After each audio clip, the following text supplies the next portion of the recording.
Hey, what's up, Spooky fam? Today is the beginning of Revenge Horror Movie Week here on this channel. I've been excited about this because I feel like I don't talk about this kind of theme enough, and that's why I wanted to make sure this and next month, Revenge Horror Movie Week and Disturbing Horror Movie Week. I feel like those are two themes that I need to like dive into a little more, even further than what we're doing here. But this week we have four movies to talk about. This being the first. I look so washed out. I look like a ghoul right now. Today we are talking about Violation from 2020, directed and written by Madeline Sims Fewer and Dusty guys, bad at pronunciation. Mancinelli? God, I have listened to a million things about this man. Okay. To avoid fainting, keep repeating. It's only a movie. Only a movie. Only a movie. Take as much as you can. I first heard about this movie from Intercut. I believe they talked about it Sundance 2019 was when they started talking about this movie, and just the synopsis of it, the way it sounded, it really sounded intriguing to me. And when I finally got to see it, it just really stuck with me for obvious reasons. And I made Alex sit through it twice. I am so excited to just dive into a movie that stuck with me so much. So if you enjoy it, please go ahead and give this a thumbs up. Subscribe for more. Check out my links down below if you'd like to see any more of me or support the channel any further. And let's talk about Violation.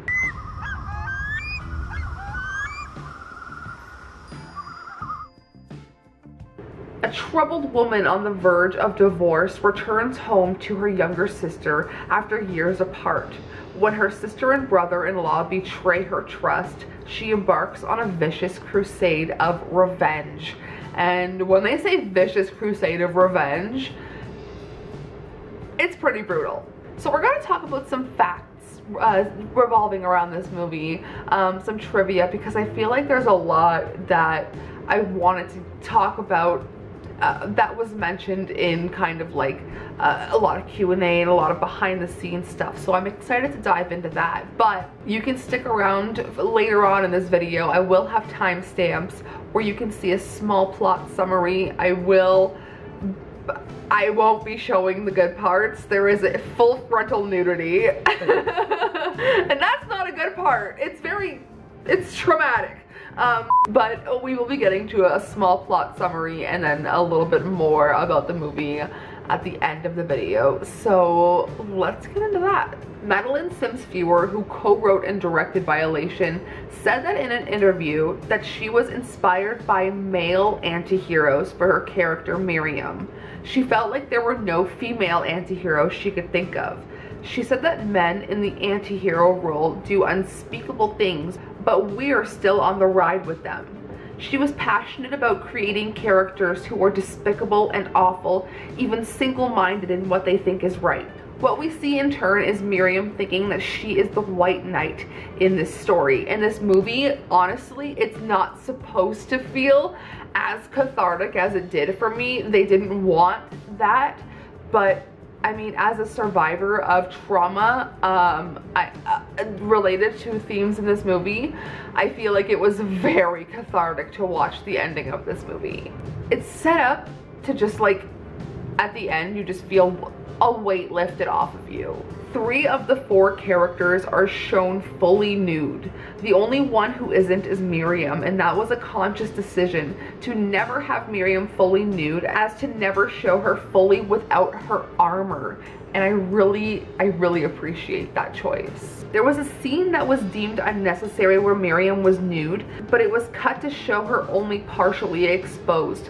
And I do really appreciate that detail, because as movies that really do exploit the female body to a certain extent in these kind of rape revenge movies, I appreciate that this one didn't go that route. The co-director said that in many ways, Violation is an anti-revenge film. It was said that most revenge films have this sort of cathartic moment where the audience cheers on the protagonist as they successfully enact their revenge, and it leads to an emotional release. For them, they were more interested in how a gruesome act can really erode at your mortality.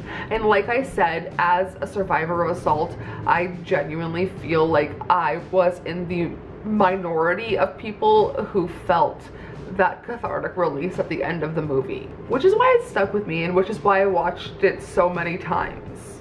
This one has to do with one of the scenes that stuck with me the most. Madeline Sims Fewer, the director, the co-director of the movie, who also plays Miriam, there's a scene where she is fully vomiting and it's not fake. She put her body through this horrible, just retching, heaving, it's so hard to watch because you know she's like, I knew that going into it, but I had remembered Intercut saying that people were walking out of the theater when that part happened in the movie, and I understand why, because that part is very, I don't know, as someone who was extremely emetophobic growing up, I feel like that seeing someone really throw up in a horror movie is horrific. Like, it's scary.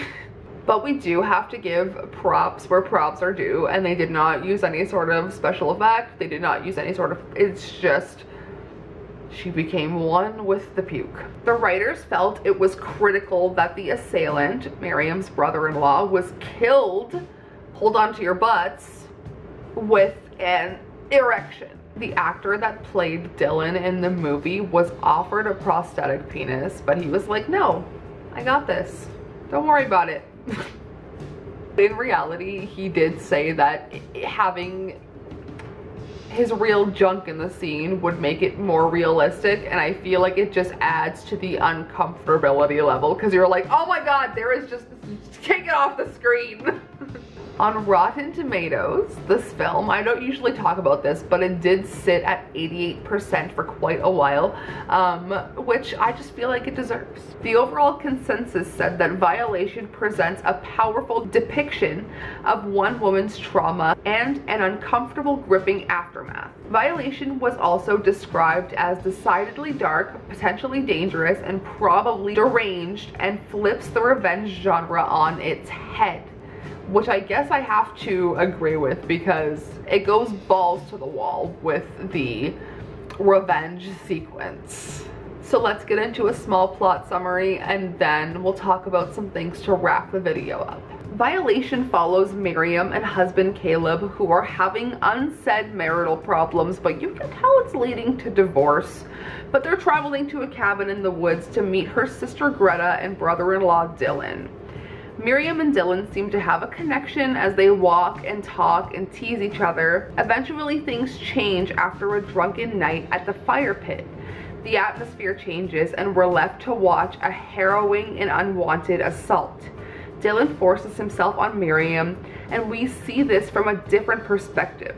Assaulted from someone you trust, which is what I've literally experienced. Greta does not believe her sister, so Miriam takes things into her own hands and tortures and kills Dylan for revenge. In the hands down hardest to watch scene in a long time, we literally see Miriam hang Dylan up by his ankles and just slit his throat and bleed him out to get rid of the body.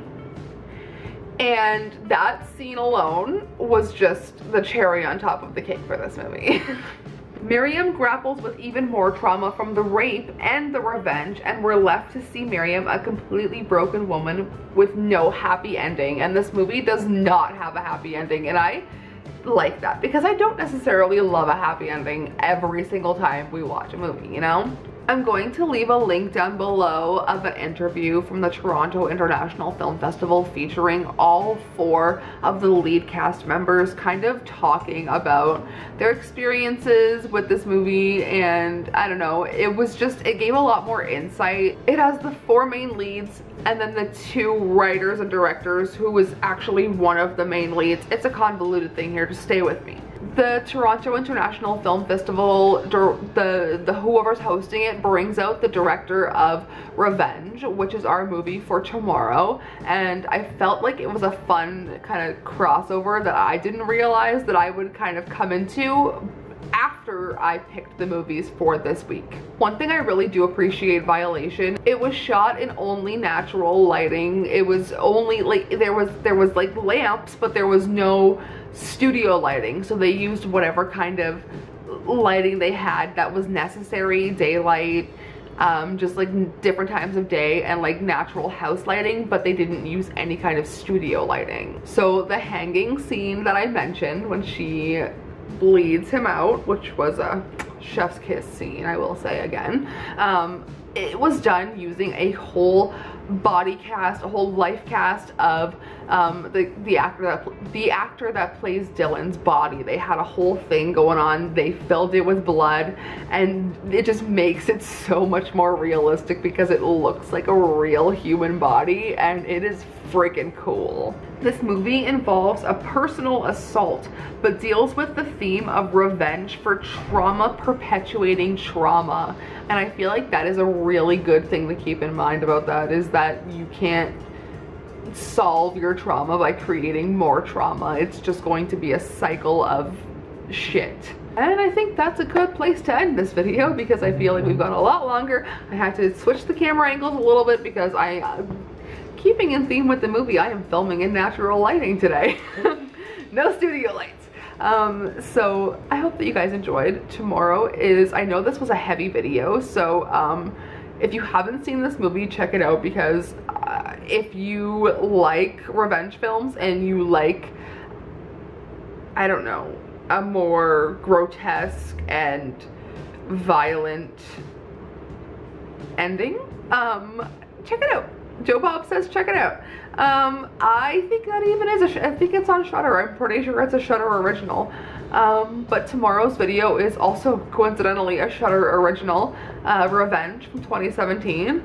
We are getting into more just rape revenge. So please go ahead and give this video a thumbs up if you enjoyed, and I will see you tomorrow for some more hardcore female revenge action. Sayonara, Spooky fam.